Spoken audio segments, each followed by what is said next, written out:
সম্মানিত জুমার সালাতে উপস্থিত দ্বীনি মুসলিম ভাই ও বোন, প্রশংসা আল্লাহর জন্য, শান্তি অবতীর্ণ হোক আল্লাহর রাসূলের উপর সাল্লাল্লাহু আলাইহি ওয়াসাল্লাম। আজ জুমার খুতবায় সংক্ষিপ্ত সময়ে বক্তব্যের বিষয় মেসওয়াক করা সম্পর্কে, দাঁত পরিষ্কার করা সম্পর্কে।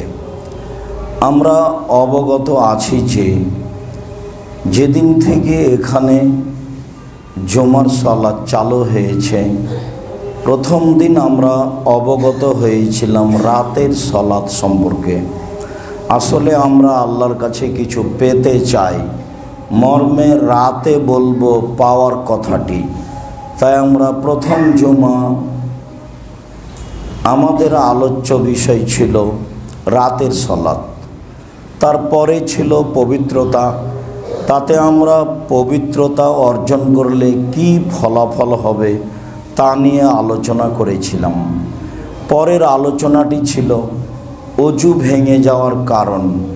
আসলে মূলত বিষয়টি এমন ছিল যে কখন অজু করতে হবে, অজু করার প্রয়োজন কখন, যার কারণে নামটা দেওয়া হয়েছিল অজু ভেঙে যাওয়ার কারণ।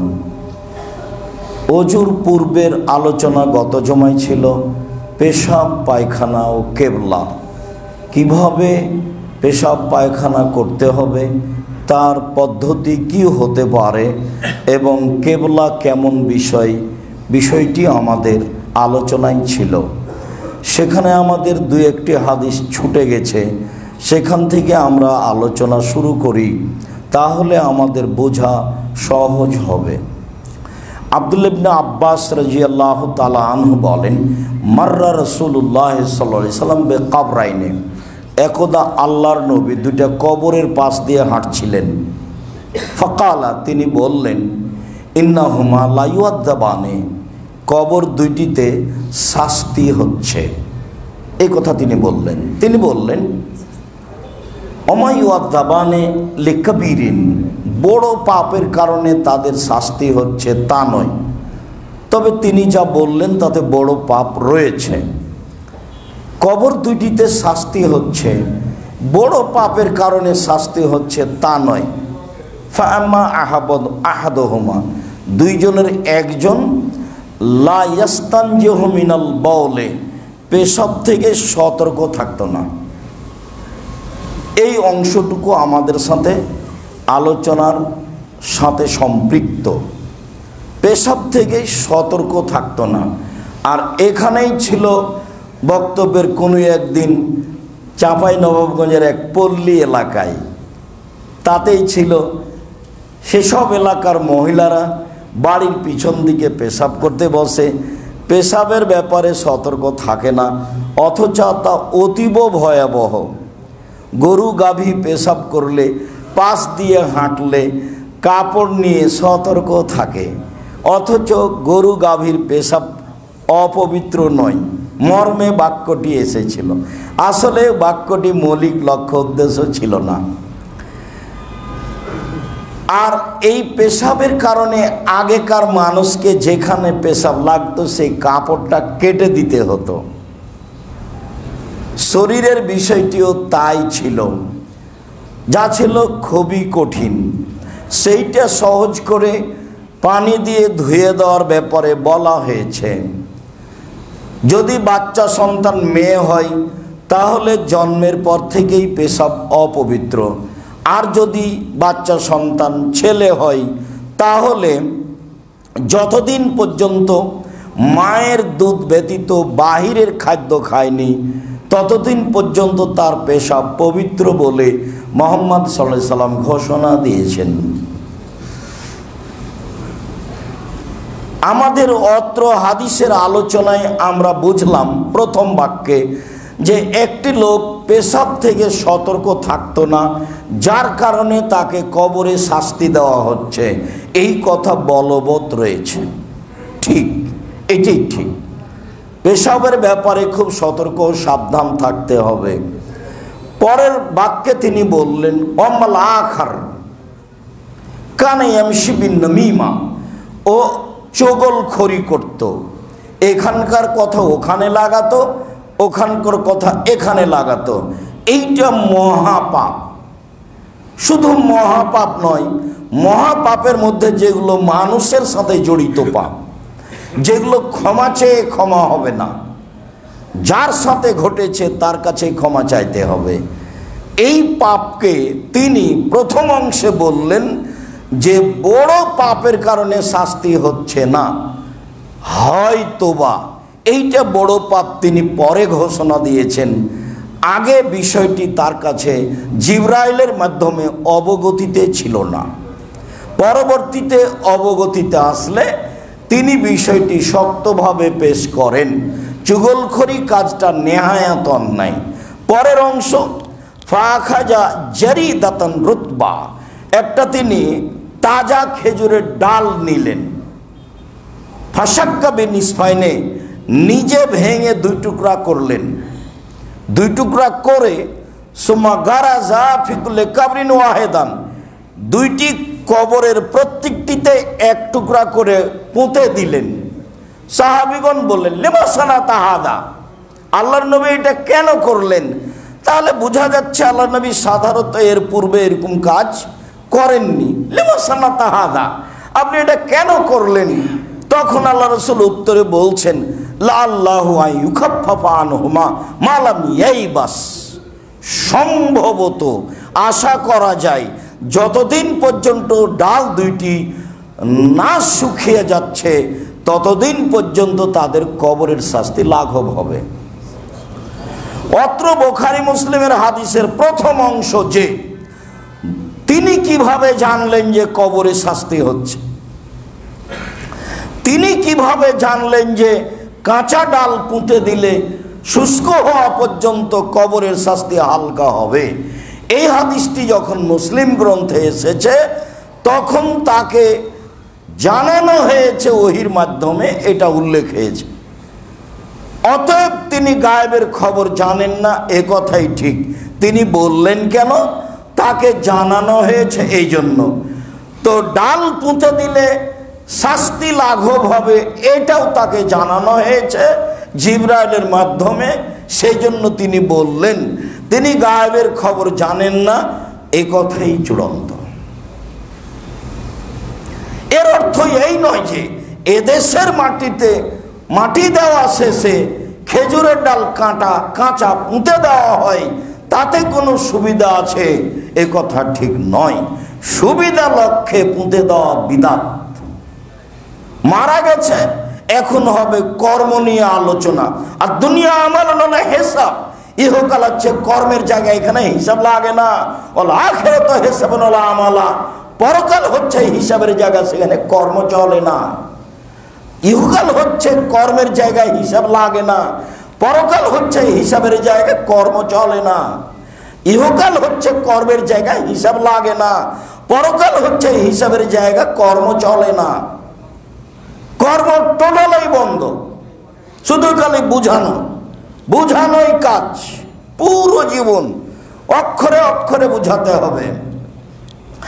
আবু হুরায়রা রাদিয়াল্লাহু তাআলা আনহু বলেন, আল্লাহর নবী বললেন, ইত্তাকুল লানাইনে, অভিশপ্ত দুইটা কাজ থেকে বেঁচে থাকো।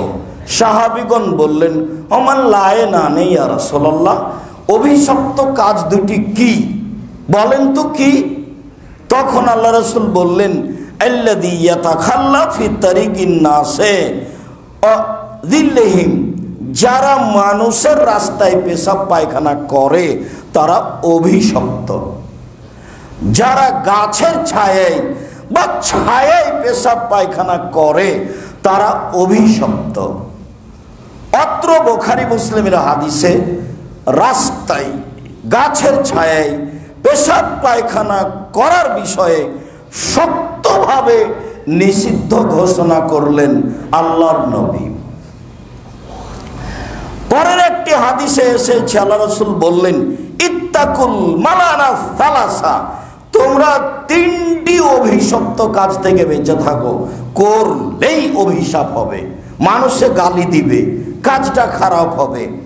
এক ফিল মাওয়ারিদ, ঘাটে, নদী পুকুর, যেখানে মানুষ পানি নিতে গোসল করতে নামে, এমন জায়গায় তোমরা পেশাব পায়খানা করো না, এটা হলো অভিশপ্ত কাজ।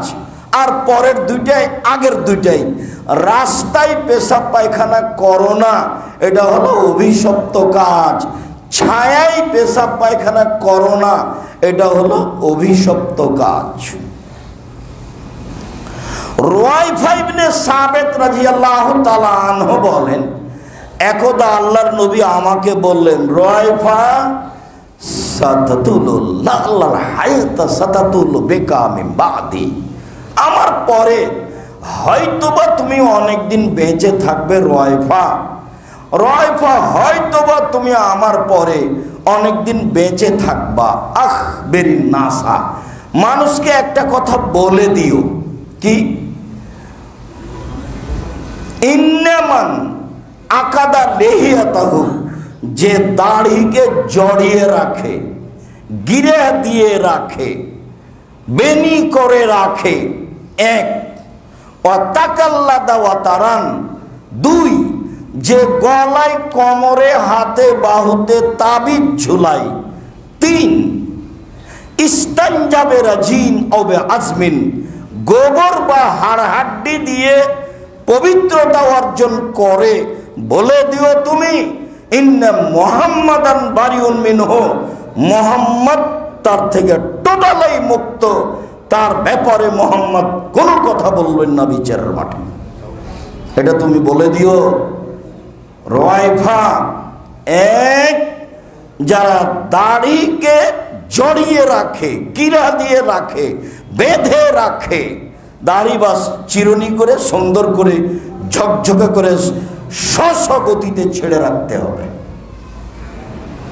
গিরা লাগালেই, বাঁধলেই আল্লাহর নবী তার সাথে কথা বলবেন না, এ কথা মুহাম্মদ সাল্লাল্লাহু আলাইহি ওয়াসাল্লাম বলেন। মাদুলি ঝুলালে, ছেলের হোক, মেয়ের হোক, স্ত্রীর হোক, নিজের হোক, তার সাথে আল্লাহর নবী বিচারের মাঠে কথা বলবেন না, সে একজন মুশরিক।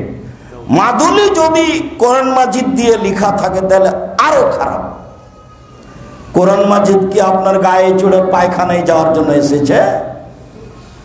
কোরআন মাজিদ কি মানুষের হাতের বাহুতে থেকে পতিতালয়ে যাওয়ার জন্য এসেছে?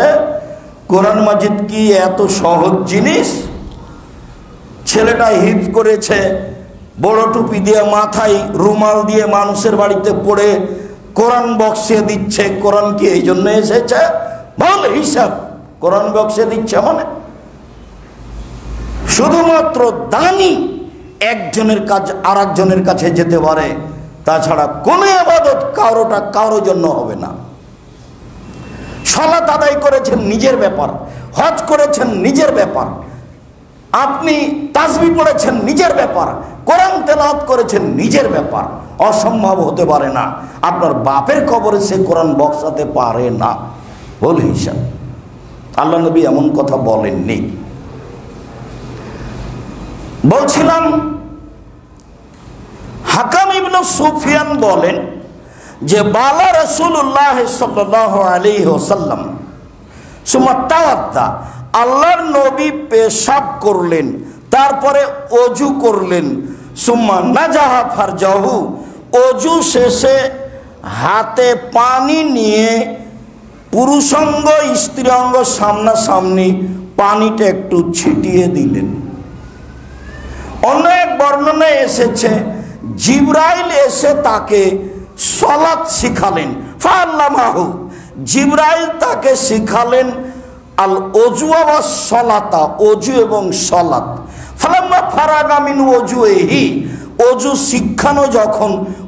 শিখানো যখন শেষ হলো, ফা আখাজাল গারফাতা মিনাল মায়ে, অঞ্জলিতে একটু পানি নিলেন, পানি নিয়ে ফা নাজাহা বেহা ফারজাহু, পুরুষাঙ্গ স্ত্রীঅঙ্গ সামনাসামনি তিনি ছিটিয়ে দিলেন।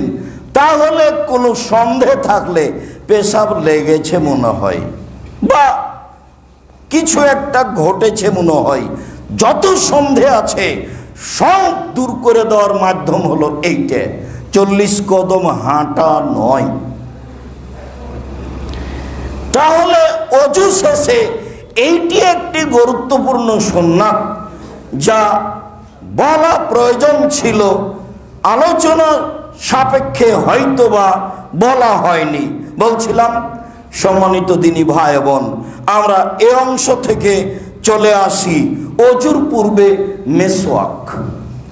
আবু হুরায়রা রাদিয়াল্লাহু তাআলা আনহু বলেন, আল্লাহর নবী বলেছেন, লাউলা শুক্কা আলা উম্মতি, আমি যদি আমার উম্মতের উপরে ভারী না মনে করতাম যে আমার উম্মত মনে হয় বহন করতে পারবে না, আমি ভারী মনে না করলে আমি তাখিরিল এশায়ে এশার সালাত দেরিতে আদায় করতে বলতাম।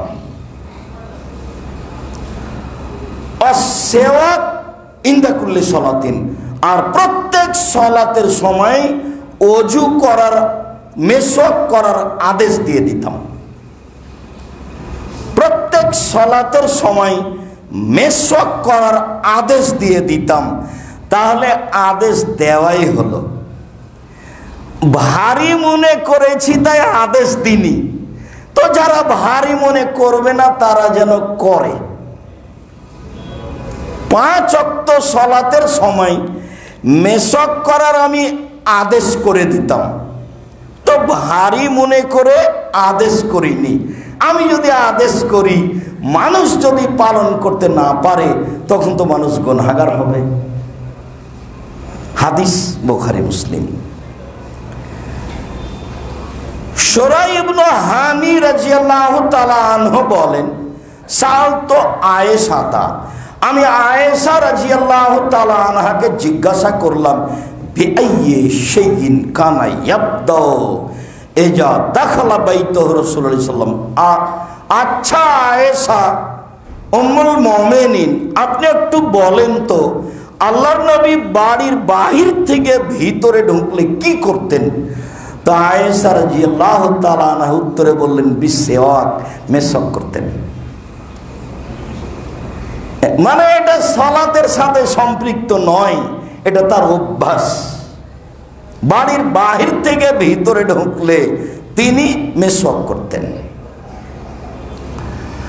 হুযায়ফা ইবনে ইয়ামান রাদিয়াল্লাহু তাআলা আনহু বলেন, কানান নবী সাল্লাল্লাহু আলাইহি ওয়াসাল্লাম ইযা কামা লিতাহাজ্জুদ মিনাল লাইলি ইয়াসুসু ফাহু বিসওয়াকে, যখনই আল্লাহর নবী রাতে তাহাজ্জুদ পড়ার জন্য উঠতেন, তখন তিনি মেসওয়াক দিয়ে দাঁত ঘষে দাঁত পরিষ্কার করতেন।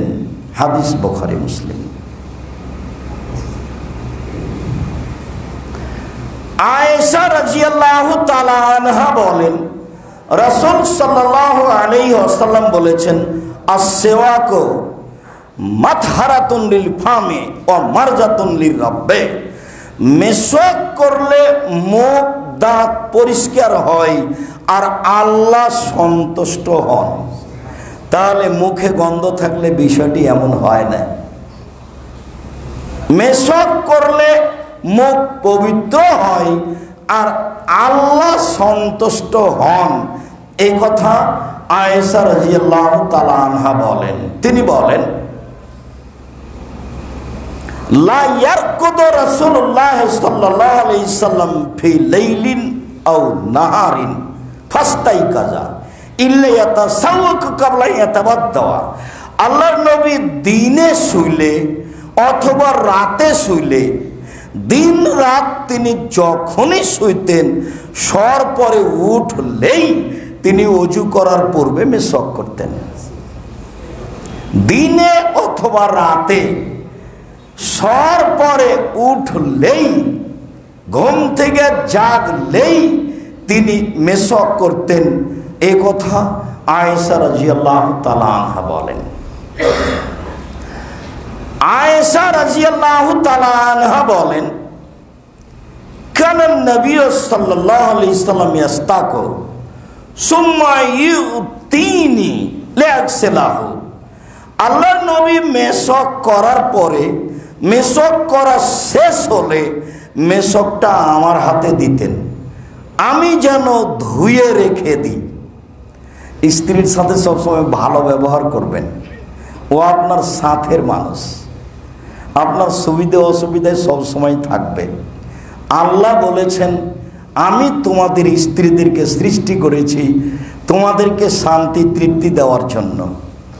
এইভাবে যেখানে সেখানে ব্যাংকে, স্কুল কলেজে, মাঠে ঘাটে পাঠায়েন না। ওর অনেক দাম, খুব দামি সম্পদ। তাকে ঘেরে রাখতে হয়, তাকে ঢেকে রাখতে হয়, তাকে আদর করতে হয়। ব্যতিক্রম সম্পদ নারী, তাকে মূল্যায়ন করতে হয়, তাহলে কাজে পাওয়া যায়। বদনাম করলে, গালি দিলে, আপনার ওই যৌতুক চাইলে ভালোবাসা কমে যায়। তখন ওকে যে জন্য সৃষ্টি করা হয়েছে সেটা আর হয় না। আয়েশা রাদিয়াল্লাহু তাআলা আনহা বলেন, অজু শেষে মেশকটা আমার হাতে দিতেন এই জন্য যে আমি ধুয়ে রেখে দিব। তো ফাত্তাবিহি ফাস্তাকো, আমি না ধুয়েই আমি ওই মেশক দিয়ে আমার দাঁত পরিষ্কার করা শুরু করতাম, না ধুয়ে। তারপরে আমি মেশক করার পরে ফাগসিলাহু, তারপরে এটা ধুয়ে রাখতাম। আবার যখন প্রয়োজন হতো ফাদফাইলাইহি, আমি তাকে দিতাম। বা বলতেন, আয়েশা মেশক কই, নিয়ে আসো, তখন আমি তাকে দিতাম। আমি কিন্তু না ধুয়েই মেশক আমি নিজে করে দাঁত পরিষ্কার করে ধুয়ে আমি রেখেছি। তাহলে বোঝা যাচ্ছে যে মেশক ধুয়ে রাখতে হবে, এটা একটা জরুরি। বোঝা যাচ্ছে যে আপনার মেশক আর একজন করতে পারে, নির্দ্বিধায় রুচির ব্যাপার। এছাড়া করোনা তাকে ধরবে এ কথা ঠিক নয়। বিশ্বাস করেন, আমি আপনার খুব কাছের মানুষ, আমি করোনার সরিষা সমপরিমাণ দাম দিনি। সরিষা সমপরিমাণ দাম দিনি। আমি বলেছি মাস্ক লাগিয়ে ভাগ্য বাড়াতে আমি রাজি নই। মরাতে একদিন লাগবে, না হয় দুদিন আগেই হলো, কিন্তু এই পথ দিয়ে ভাগ্য বাড়াবো না। ভাগ্য বাড়ানোর একটা পথ আছে। আল্লাহ রাসূল বলেছেন, লাইলাতুল কদর ইল্লা বিদুআয়ে, দোয়া দিয়ে ভাগ্য যা লেখা আছে তা নতুন ভাবে লিখে দেওয়ার পথ করা যায়। আপনি এত কান্নাকাটি করে দোয়া করবেন, 50,000 বছর পূর্বে আপনার সৃষ্টির, পৃথিবীর সৃষ্টির 50,000 বছর পূর্বে যে ভাগ্য লেখা হয়েছে ওটা কেটে নতুন ভাবে লিখে দিবেন, এ কথা মুহাম্মদ সাল্লাল্লাহু আলাইহি সাল্লাম বলেন। তাতে তিনি দোয়ার কথা বলেছেন, তাতে তিনি কোনো কৌশলের কথা বলেননি। এই বিষয়ে আরো কয়েকটা হাদিস আসবে। যায়েদ ইবনে খালেদ আল-জুহানী বলেন যে রাসূল সাল্লাল্লাহু আলাইহি ওয়াসাল্লাম বলেছেন, লাউলা আশুক্কা আলা উম্মতি লা আমারতুহুম বিসওয়াকি ইনদা কুল্লি সালাতিন। আমি আমার উম্মতের উপরে ভারী না মনে করলে আমি তাকে প্রত্যেক সালাতের সময় মেশক করার জন্য আদেশ করে দিতাম। ও ওলা আখারতু সালাতাল ইশায়ে ইলা সুলুসিল লাইলি, আর এশার সালাতটা রাতের 1 ভাগ পার হওয়ার পরে, রাতের 2 ভাগ পার হওয়ার পরে আমি আদায় করতে বলতাম। মানে রাত 12টার পরে। এশার সালাত যত দেরিতে হবে তত ভালো। অবাক হবেন আপনি, ভারত, বাংলাদেশ, পাকিস্তানের প্রায় 95% জন লোক মাগরিবের অল্প পরে এশার আজান দেয়। যারা সূর্য ডুবার পূর্বে পূর্বে আসর পড়ে, যারা সূর্য ওঠার পূর্বে পূর্বে ফজর পড়ে। মানে সহিহ হাদিসের সাথে একটাও মিল নাই। কিভাবে যে চলে আল্লাহই ভালো জানে। তবে চলছে, চলবে। কেন? এটা একটা মজবুত ধর্ম বলে দেখানো হচ্ছে, যার গায়ে হাত লাগানো খুব কঠিন। লাগাবে কে? কঠিন লাগানো। শুনুন, আল্লাহর নবী বলছেন, আমি আমার উম্মতের উপরে ভারী না মনে করলে এশার সালাত রাতের 3 ভাগের 2 ভাগ পার পরে যাওয়ার পরে আদেশ করে দিতাম। যাও রাত 12টার পরে এশার সালাত আদায় করে, এটা বলে দিতাম, কিন্তু আমার উম্মত সামলাতে পারবে না, সেই জন্য আমি আদেশ করিনি। সেইটা মাগরিবের একটু পর পরে হয় কি করে, জায়েজ সেটা ভিন্ন কথা। সম্মানিত দ্বীনি মুসলিম ভাই বোন, আমরা বুঝছিলাম মেশকের কথাটি যা রাসূল সাল্লাল্লাহু আলাইহি সাল্লাম গুরুত্ব সহকারে দেখেছেন। একটা অগ্রহণীয় হাদিসে দেখা যায় যে ওমামা বাহেলি বলছেন, আল্লাহর নবী বললেন, মা জানি জিবরাইল কাত্ত ইল্লা আমারানি বিসওয়াকে। যখনই জিবরাইল আমার কাছে এসেছেন তখনই বলেছেন দাঁত পরিষ্কার করেন, দাঁত পরিষ্কার করেন। যখনই জিবরাইল আমার কাছে এসেছেন তখনই আমাকে বলেছেন দাঁত পরিষ্কার করেন, দাঁত পরিষ্কার করেন। খাসিতন উহুফিয়া মুকাদ্দামা ফিয়া, জিবরাইলের বলার কারণে আমার মনে হচ্ছে মুখের সামনের দিকে আমি ছিলেই ফেলি নাকি। আয়েশা রাদিয়াল্লাহু তাআলা আনহার বিবরণ অনুযায়ী ভোর রাত্রে উঠে তিনি মেশক করতেন। আয়েশা রাদিয়াল্লাহু তাআলা আনহার বিবরণ অনুযায়ী বাড়ির বাহির থেকে ভিতরে ঢুকলেই তিনি মেশক করতেন।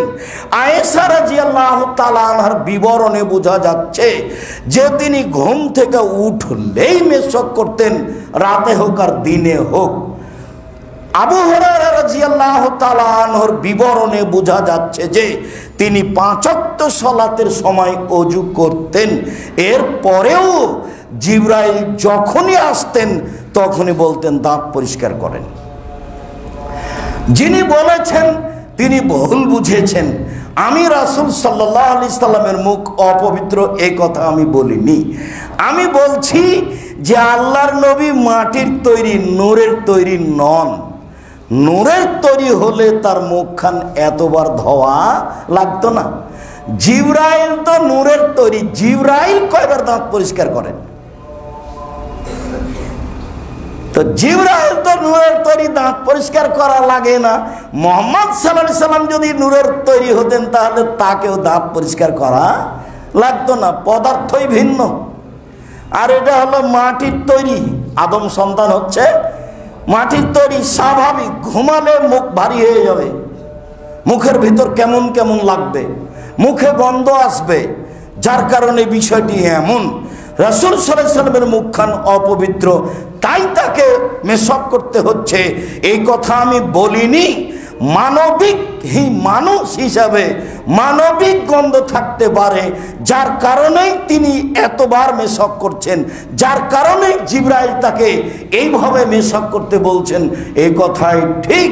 তিনি মাটির তৈরি মানুষ, অতএব জিবরাইল নূরের তৈরি, তার সামনাসামনি কথা বললে তাকে পবিত্র হয়ে উভয়ের মধ্যে যেন কথা বলা সহজ হয়, এরকম একটা পদ্ধতিতে মুহাম্মদ সাল্লাল্লাহু আলাইহি সাল্লামকে যেতেই হবে, যার কারণে তিনি প্রস্তুতি নিতেন এইভাবে। বিষয়টি বুঝে আমল করার চেষ্টা করি। আল্লাহুম্মা সাল্লি আলাইহি আল্লাহুম্মা বারিক আলাইহি।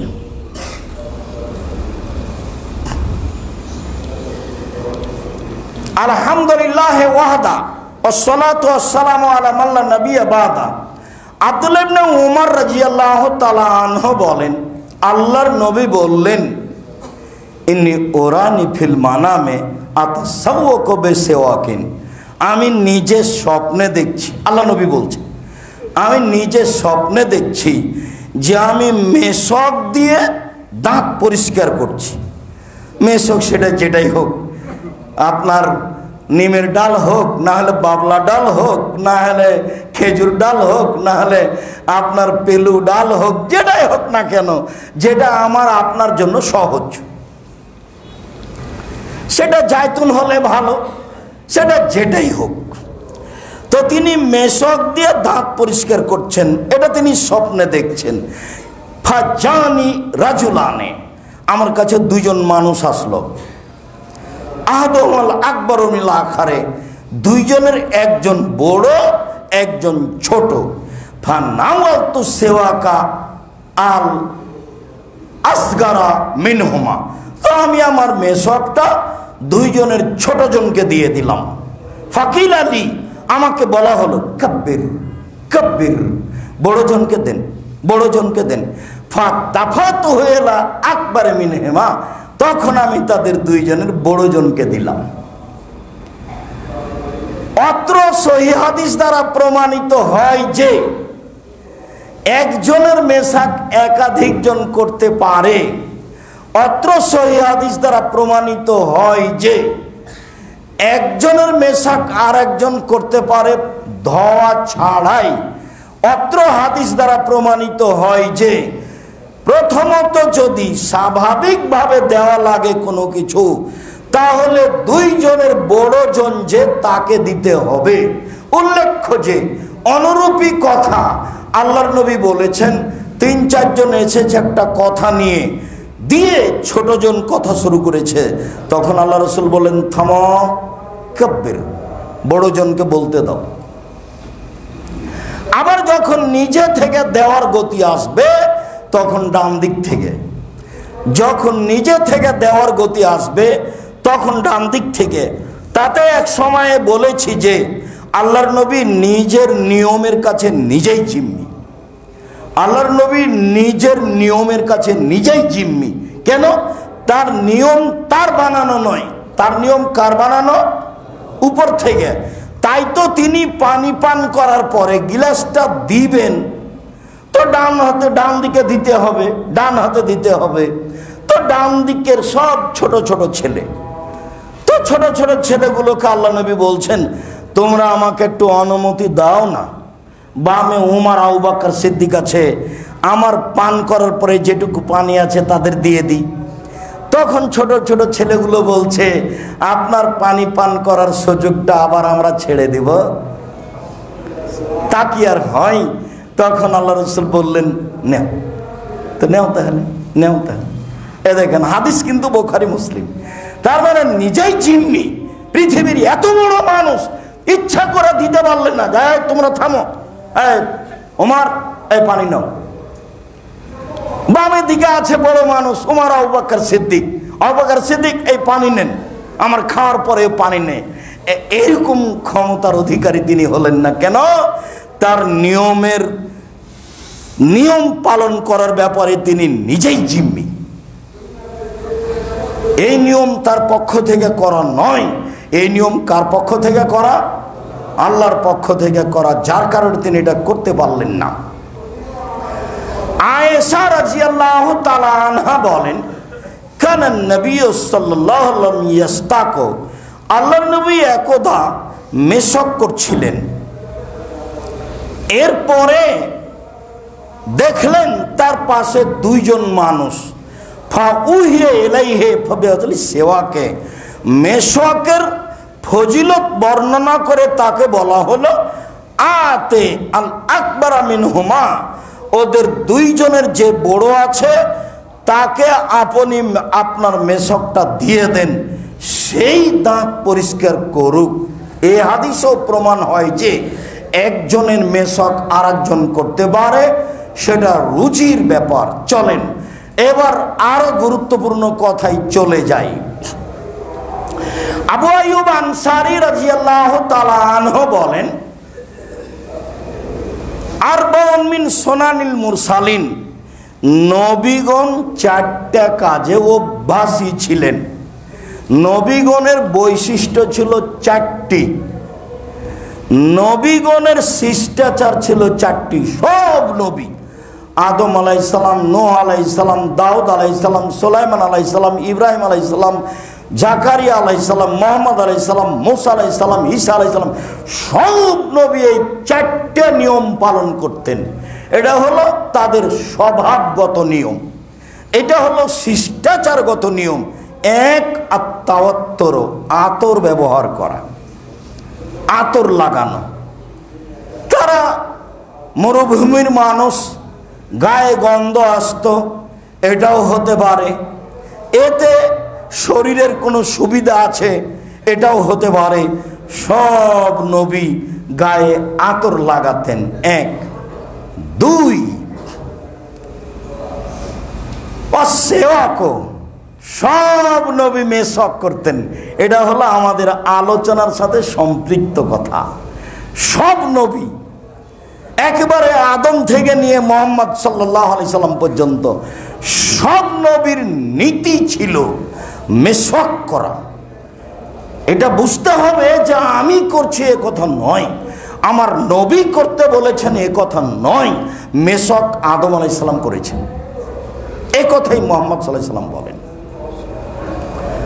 তারপরে তিনি বলেন অল হায়া, লজ্জা। লজ্জা মহিলাদের কম, পুরুষের বেশি। আব্দুর এইসব কথা কি উল্টা হলো? জি না। উল্টা হলো কিভাবে? আপনি রাস্তাঘাটে দেখছেন তো স্বামীর গায়ে তো বেশ হাতওয়ালা জামাই আছে, প্যান্টটা তো টাকনুর নিচেই আছে, বেশ সুন্দর শরীর ঢাকা আছে, তো বউ তো খালি আছে। যদিচ এটা তার গাইরিয়ত, তার আত্মমর্যাদার অভাব, তার শরীরে সবটুকুই পুজ, তার গাইরিয়ত, তার আত্মমর্যাদার অভাব। তার আত্মমর্যাদা থাকলে তার মেয়ে, সে একজন মাস্টার ডিগ্রি পাস মানুষ, সে একজন কলেজ বিশ্ববিদ্যালয়ের শিক্ষক, তার মেয়ে ভাবে তার সাথে থাকবে খালি। তার একটা আত্মমর্যাদা, তার একটা গাইরিয়ত, তার একটা পুরুষত্বের অভাব, তার শরীরে সবটুকুই পুজ। আত্মমর্যাদা, গাইরিয়ত। আমরা যদি বউ নিয়ে কোথাও যাই, যদি রিক্সাওয়ালার গায়ে একটু কোনো কাপড় ঠেকে যায়, তাহলে তো আমরা অজ্ঞানের কাছাকাছি। ইন্না লিল্লাহি ওয়া ইন্না ইলাইহি রাজিউন। ও কি বউকে খেয়ে নিল? খেয়ে তো নেয়নি। আত্মমর্যাদায় বাঁধে, গাইরিয়ত, মান সম্মান, ইজ্জত এতে বাঁধে। আল্লাহ নবী বলছেন, ওমর, আমি জান্নাত ঘুরে দেখছিলাম স্বপ্নে, দেখলাম এক বিশাল প্রাসাদ, ভিন্ন ধরনের প্রাসাদ, খুব উন্নত মানের, ঝকঝকে টকটকে। মনে ভাবলাম ভিতর যে কত সুন্দর। পাশে একজন বৃদ্ধা মহিলা উজু করছে। আমি বললাম, প্রাসাদ কার? মহিলা বলল, উমারের। যেমন বলেছে উমারের, তখন আমি একটু পিছনে সরেছি। আল্লাহুস সামাদ, এত বড় আত্মমর্যাদার অধিকারী মানুষের ঘরে ঢুকবো আমি? এত বড় আত্মমর্যাদার অধিকারী মানুষের ঘরে ঢুকবো আমি? এত বড় আত্মমর্যাদার অধিকারী মানুষের ঘরে ঢুকবো আমি? আরে যিনি এই কথা বলছেন তিনি পৃথিবীতে সবচেয়ে দামি। জান্নাতের গেটে লেখা আছে, সর্বপ্রথমে যিনি জান্নাতে প্রবেশ করবেন তিনি হলেন মুহাম্মদ সাল্লাল্লাহু আলাইহি সাল্লাম। যেদিন বিচারের মাঠে কারো কথা বলার সাহস থাকবে না, সেদিন কথা বলবেন তিনি মুহাম্মদ সাল্লাল্লাহু আলাইহি সাল্লাম। তিনি বিচারের মাঠে যা বলবেন তাই হবে। এ কথা আল্লাহ বলছেন, আপনি যা বলবেন আমি সেটা মেনে নিব। আপনি বলেন কি বলতে চাচ্ছেন আমাকে? এত বড় মানুষ বলছেন, ওমর, তোমার আত্মমর্যাদাকে হিসাব করে আমি ঘরের ভিতরে যাইনি। কথা শুনে ওমর কাঁদতে লাগলেন। হাদিস তো বুখারী মুসলিম। আত্মমর্যাদা কাকে বলে? মানবতা। আত্মমর্যাদা থাকতে হয়। আপনার বিদ্যা আপনাকে কবর দিয়েছে, আপনার বিদ্যা আপনার আত্মমর্যাদাকে বাড়াতো, সেটা উল্টা করেছে। যার কারণে যখন তখন আমি বলি, আল্লাহ রাসূল আফসোস করে বলেছেন, পৃথিবীর মানুষ শুনে রেখো, আমার উম্মত কৃষ্টি কালচারে, নিয়ম নীতিতে, পোশাক আশাকে, চলাফেরাতে, অফিস আদালতে, চুল ছাটাতে, জুতা পরাতে, সব কিছুতে ইহুদি খ্রিস্টানের সাথে মিলে যাবে। এমন ভাবে মিলে যাবে, ডান হাতের বিঘত যেমন বাম হাতের সমান সমান সমান, ঠিক তেমনি ভাবে মিলে যাবে। ডান পায়ের জুতা যেমন বাম পায়ের সমান সমান সমান, আমার উম্মত তাদের সাথে চালচলনে, চুল ছাটাতে, পোশাকে, কথাতে, বার্তাতে, সব কিছুতে মিলে যাবে। এই পর্যন্ত থামলেন না, এবার নিচে নামতে লাগলেন। বলতে বলতে বলতে নিচে নেমে, কথার ভাষার নিচে নেমে বলছেন, ইহুদি খ্রিস্টান যদি মায়ের সাথে জেনা করে থাকে, আমার উম্মত মায়ের সাথে জেনা করবে। হাদিস সহি। দেখেন আপনি বুঝতে পারছেন না যে আমার ছেলে এভাবে চুল ছোট করলো কেন? উপরে একটু চুল আছে, সবই চাঁচা আছে। একজন আলেম মানুষ এভাবে দাড়ি চাঁচলো কেন? সুন্দর করে চতুর্দিক থেকে চাঁচা আছে। আমাদের মুসলিম মেয়েরা এইভাবে আপনার গায়ের সাথে লাগানো পায়জামা পরতে শিখলো কিভাবে? প্যান্ট পরতে শিখলো কিভাবে? চালচলন এমন হয়ে গেল এখনো, বাম হাতে খাওয়া শিখলো কেন? সব কিছু ইহুদি খ্রিস্টানদের সাথে মিশে যাবে। এমনকি ওরা যদি মায়ের সাথে জেনা করে থাকে, আমার উম্মত মায়ের সাথেও জেনা করবে। বলেন তো কত দুঃখজনক কথা। সম্মানিত দিনী ভাই ও বোন, আল্লাহ রাসূল পরের বাক্যে বললেন যে বিবাহ করা সব নবীর বৈশিষ্ট্য চারটে। এবার চলেন, আয়েশা রাদিয়াল্লাহু তাআলা আনহা বলেন সকল নবীর বৈশিষ্ট্য ছিল 10টি। সব নবী একবারে আদম থেকে নিয়ে মুহাম্মদ সাল্লাল্লাহু আলাইহি ওয়াসাল্লাম পর্যন্ত স্বভাব, বৈশিষ্ট্য, শিষ্টাচার, নীতি, নিয়ম, পদ্ধতি এগুলো ছিল সব নবীর। এক, কাসু সারেফ, মোচ কেটে ফেলতে হবে। সব নবীর বৈশিষ্ট্য এটা। মোচে ব্লেড লাগানো যাবে না, চেঁচে ফেলা নিষেধ। পুরুষের পরিচয় থাকতে হবে, পুরুষ। চেঁচে ফেললে পুরুষের পরিচয় থেকে কমে যাবে। মুচ কেটে ফেলতে হবে, বড় নয়। আপনাকে জানতে হবে মুহাম্মদ সাল্লাল্লাহু আলাইহি ওয়াসাল্লাম বলেছেন, হাদিস মুসলিম, অতএব ইব্রাহিম আলাইহিস সালাম মুচ কাটতেন, আদম আলাইহিস সালাম মুচ কাটতেন, এ কথাই ঠিক। শুধু আমাদের নবী নয়। 2, এফাউল লোহা, দাড়ি বড় করতে হবে, দাড়ির সাথে কোনো আপোষ নেই। ছোট করাও কাবিরা গুনাহ, চেঁচে ফেলাও কাবিরা গুনাহ। তবে চেঁচে ফেললে অভিশাপ হবে। কেন? ও এখন নারী হতে চায়, নারীর মুখে দাড়ি নেই। আপনাকে আমি কষ্ট দেওয়ার জন্য বলিনি, আপনি আমার দিনী ভাই, আপনাকে আমি অনেক ভালোবাসি, আপনার সাথে আমার ভালোবাসার অভাব নেই। তবে আপনাকে মনে করতে হবে দাড়ি ছেড়েছেন আদম, ছেড়ে দিয়েছেন ইব্রাহিম, ছেড়ে দিয়েছেন ঈসা মুসা, ছেড়ে দিয়েছেন মুহাম্মদ সাল্লাল্লাহু আলাইহি ওয়াসাল্লাম। সকল নবীর অভ্যাস ছিল দাড়ি ছেড়ে দেওয়া। চেঁচে ফেললে অভিশাপ হবে, চেঁচে ফেললে চোখের পাওয়ার কমে যাবে, চেঁচে ফেললে স্ত্রী মিলনের ক্ষমতা কমে যাবে, চেঁচে ফেললে অভিশাপ হবে। একাধিক সহিহ হাদিস, একাধিক। 3, আসওয়াক, মেশক করতে হবে। এই শব্দটা দিয়ে এই হাদিসটা এসেছে এখানে। এই শব্দটার সাথে আমাদের আলোচনা সম্পৃক্ত। মেশক করা সকল নবীর কাজ। 4,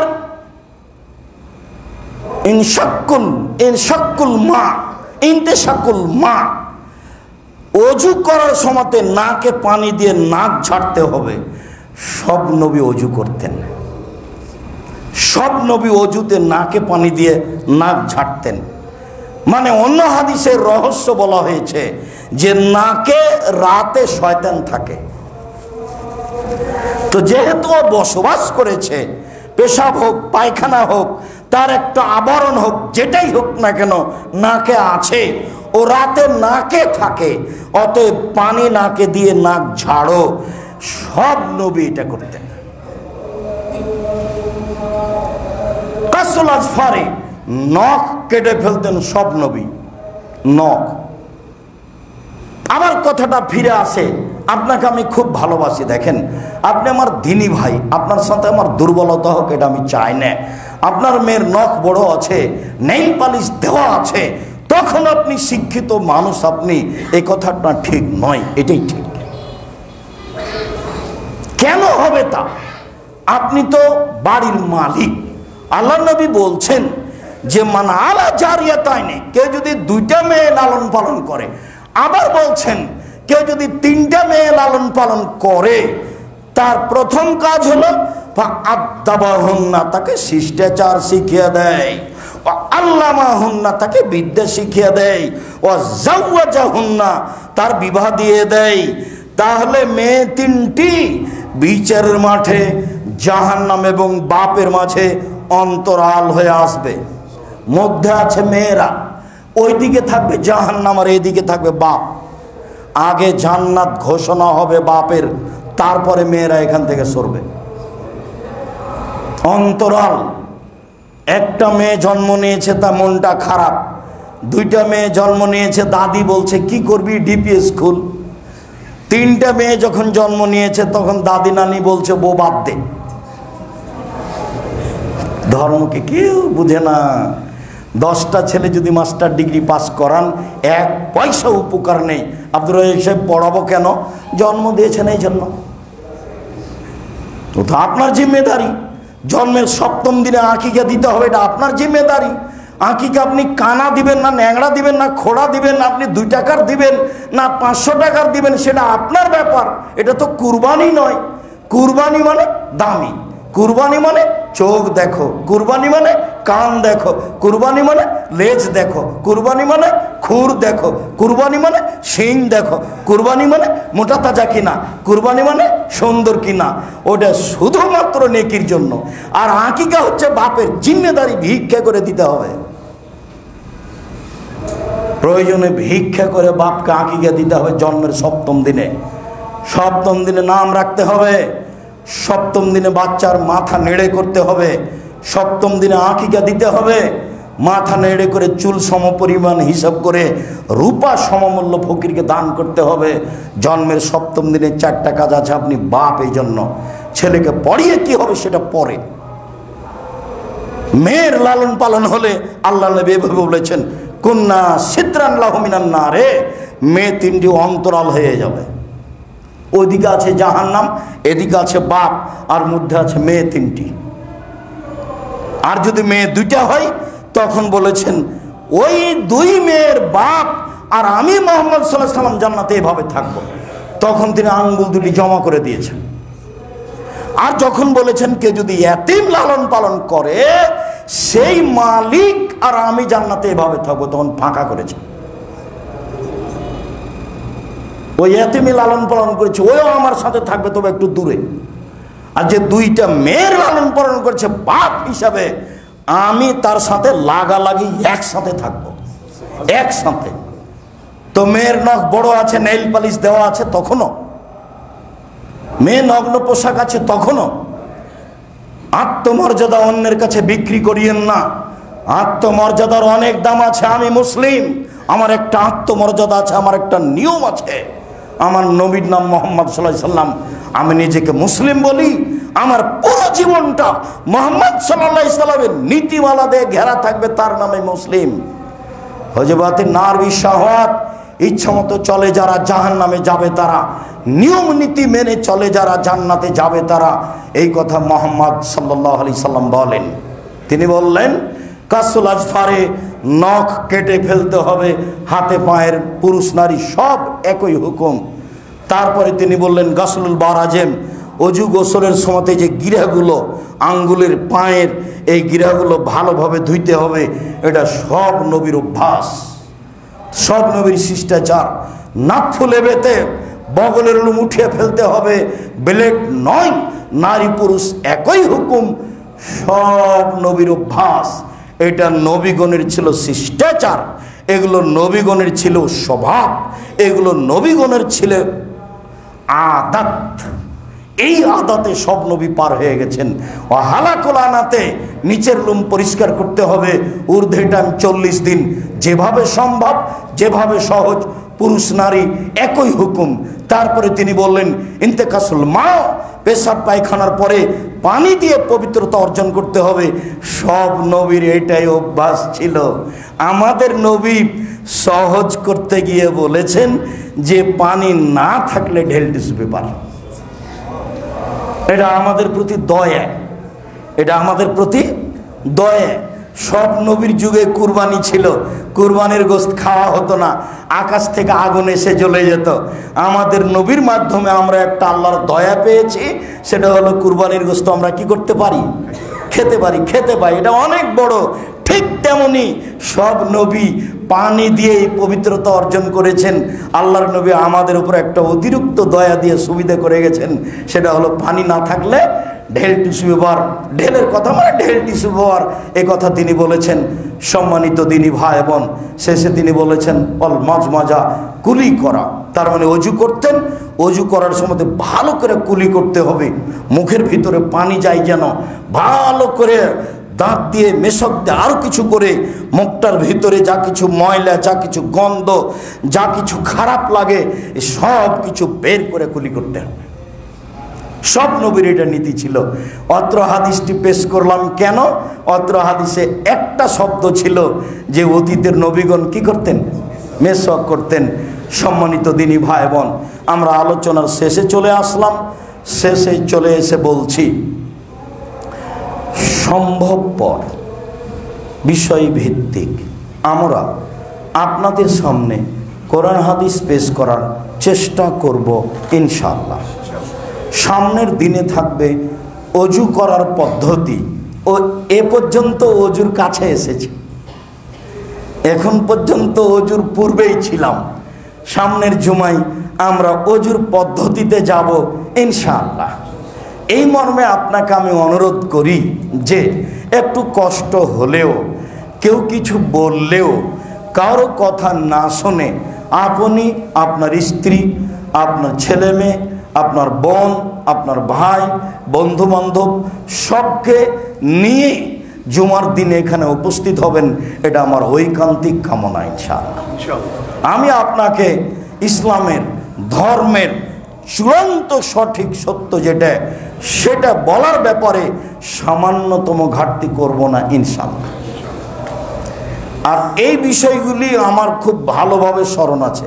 আলহামদুলিল্লাহ আমি হাজার হাজার হাদিস মুখস্থ বলতে পারি মানুষের সামনে। আলহামদুলিল্লাহ আমি রাসূলের সব কাজগুলোকে আপনার সামনে একবারে সুন্দর করে হুবহু সাজাতে পারি, হাদিস দিয়ে অনুবাদ করে। তাতে আপনি বুঝতে পারবেন যে আল্লাহ রাসূলের কাজটা, নিয়মটা এইরকমই ছিল, আপনার কাছে খুব স্পষ্ট হবে। যার কারণে আমার অনুরোধ থাকছে এটা।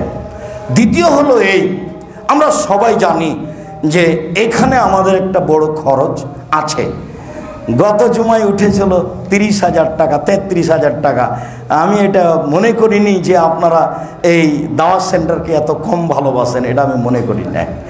এখানে অনেক ভাড়া আছে, আপনি মনটা একটু বড় করে সহযোগিতা করবেন এবং সবাই। আর যারা নাম লেখার মাসিক হিসাবে তারা নাম লিখাবেন, এটা আমাকে আপনাকে চালাতে হবে, এ কথাই ঠিক। একটা সুবিধা দেখলে আর একটা কষ্ট করা লাগবে। অতএব জুমার দিন আসার সময় একটা মাথায় নিয়ে আসব, 100 টাকা হোক, 50 টাকা হোক, 500 টাকা হোক, 1000 টাকা হোক, এটা দিব। এই জন্য দিব যে এইটাই একটা ইবাদত যা আমার থেকে আর একজনের কাছে চলে যেতে পারে। আমি এটা যার জন্য করব সেটাই হবে। বালা মুসিবত দূর হবে, সমস্যা দূর হবে, রুজি বেশি হবে, ব্যবসায় বরকত থাকবে, নিরাপত্তা নেমে আসবে। এ খালি সমস্যা দূর করে, এ খালি সমস্যা দূর করে। সমস্যা অন্য ইবাদত পারে না, হজ পারবে না, সালাত পারবে না, সিয়াম পারবে না, এ খালি সমস্যা ঠেকায়, কবর ঠেকায়, কবরের শাস্তি ঠেকায়, এটাই কাজ। আল্লাহ যখন বললেন যে জান্নাত আমি বিক্রি করলাম, তখন অর্থ হলো এই, সালাত আদায় করেন জান্নাত পাবেন, আশা করা যায়। হজ করেন জান্নাত পাবেন, আশা করা যায়। কোরআন তেলাওয়াত করেন জান্নাত পাবেন, আশা করা যায়। যখন আপনি দান করলেন তখন আপনি মনে করবেন আমি জান্নাত কিনলাম। যেহেতু আল্লাহ বিক্রি করে দিয়েছেন, আমি ওটা কিনে নিলাম। আমি কিনে নিয়েছি, আমি অসহায় মানুষের পাশে দাঁড়িয়েছি, এই জন্য ব্যবসা করি। দিন রাত ঘুমের ঘরে ব্যবসা করি, কোটি টাকা ইনকাম করি, ফকিরকে ফিরিয়ে দিব না। এই জন্য গাড়ির ড্রাইভারকে বলে দিচ্ছি, সবসময় ব্যাংক থেকে নিয়ে এসে 20 টাকা নোট, 50 টাকা নোট, 10 টাকা নোট নতুন রাখবা, যত ফকির সামনে আসছে সবকে দিবা। সারাদিন আপনি 500 টাকা দিতে পারবেন না, যতই ফকির আসুক। কোন ফকির, কোন অসহায় মানুষ, হিন্দু হোক, মুসলমান হোক, বৌদ্ধ হোক, খ্রিস্টান হোক, আপনার পাশ থেকে ফেরত না যায়, এটা আপনার মাথায় থাকতে হবে। বহুদিন বলেছি, ছেলেকে বলেছি তোমার মাকে বলে দিও, তুমি যখন বাড়ি থেকে বের হবে তখন তোমার মা যেন 50 টাকা খুচরা করে দেয়। আপনাকে আমি বলেছি, আপনি যখন বাড়ি থেকে বের হবেন তখন আপনার স্ত্রীকে বা কাজের লোককে বলে দিবেন, এই শোনো, খুচরা টাকা ব্যাগে দাও তো, গাড়িতে ওঠার সময় ড্রাইভার খুচরা টাকা নিয়েছ? খুচরা টাকা নেয়নি কেন? কাল থেকে তোমাকে বলছি তোমার হিসাবটা করছো না কেন? আপনার চোখের সামনে থেকে গাড়ির পাশ থেকে একটা লোক ফিরে যাবে না, 10 টাকা দেন। সারাদিনে 10 টাকা মানে অনেক 10। 500 টাকা যদি 10 করে দিলে অনেক 10 নয়? সারা দিনে দিয়ে আপনি শেষ করতে পারবেন না, আপনার মাথায় এটা থাকতে হবে। তারপরের যেটা কথা হলো সেটা হলো এই যে এখানে আব্দুল্লাহ বলল যে ওই ইংলিশ ভার্সন প্রতিষ্ঠান চালু করা হবে, তো নাম লিখিয়ে যাবেন যারা প্রয়োজন মনে করছেন। আর জামিয়া সালাফের বাইতুল হাম জামে মসজিদে ঢালাই শুরু হয়েছে, আজ থেকে চলছে, আপনি তার জন্য একটা দোয়া করবেন। অংশগ্রহণ করা না করা আপনার ব্যাপার। তবে আমি দুয়ার ভিখারি, আপনি বলবেন যে আল্লাহ তুমি জামে সালাফে কবুল করো, বাইতুল হক জামে মসজিদ কবুল করো। আপনি আমার দিনী ভাই, আপনি আমার দিনী বোন, আপনাকে আমি আন্তরিকভাবে ভালোবাসি, আপনার পরকাল কল্যাণ কামনা করি, আপনার রুজিতে বরকত নিরাপত্তা কামনা করি। যার কারণে বলি এই দাওয়া সেন্টারটা যেন খুব ভালোভাবে চালু থাকে, এর জন্য আপনি একটুকু পিছপা হবেন না, মনটা খাটো করবেন না। রাসূলের ওই বাক্যটা সবসময় মনে রাখবেন, দেওয়া হাতটা ভালো নেওয়া হাতের চেয়ে। কোনো সময় যেন জীবনে কারো কাছে আপনাকে নিতে না হয়, এইভাবে আপনি বেঁচে থাকার চেষ্টা করবেন। 10 টাকা হলো, একটা কয়েন হলে যেন আপনি দিতে পারেন, এইটা যেন আপনার ভিতরে গড়ে উঠে। হাদিস তো বুখারী মুসলিম, আল্লাহ নবী তো এভাবে বললেন, দেওয়া হাত ভালো নেওয়া হাতের চেয়ে। কোটাটা সামনে দিয়ে চলে যাবে এমনি, এটা যেন আপনার আমার না হয়। সম্মানিত দিনী ভাই বোন, আমরা এ যাবৎ যা বলেছি তাতে পবিত্রতার আলোচনা ভালোই করেছি। আমরা পবিত্রতার এক পর্যায়ে পৌঁছে গেছি। ইনশাআল্লাহ আমরা সামনের জুমায় কিভাবে পবিত্রতা অর্জন করতে হবে অজুতে, তা বিস্তারিত বলার চেষ্টা করব ইনশাআল্লাহ। আরও ধারাবাহিক আলোচনা থাকবে পবিত্রতার উপরে। আল্লাহ আমাদের যারা মারা গেছে তুমি তাদের কবরের শাস্তি মাফ করো, আমরা যারা অসুস্থ তুমি তাদের আরোগ্য দান করো, আমরা যারা বেঁচে আছি তুমি তাদেরকে তোমার রাসূলের পদ্ধতি অনুযায়ী চলার তৌফিক দান করো। আমরা মানুষ, আমাদের ভুল ত্রুটি থাকবে, এ কথাই ঠিক। আমরা তোমার রাসূলের পদ্ধতি অনুযায়ী চলতে চাই, তুমি এই সুযোগ করে দাও। তোমার নবীর বলা অনুযায়ী আমরা পবিত্রতা অর্জন করতে চাই, আহাল পরিবারকে নিয়ে সেভাবে বেঁচে থাকতে চাই। তোমার একটু দয়া রহমতের কামনা করি। জুমার খুতবার শেষে তোমার দরবারে জোরালোভাবে দয়া রহমতের আন্তরিকভাবে দাবি জানিয়ে আজকের জুমার খুতবা এখানেই শেষ করলাম। আল্লাহুম্মা সাল্লি আলাইহি, আল্লাহুম্মা বারিক আলাইহি।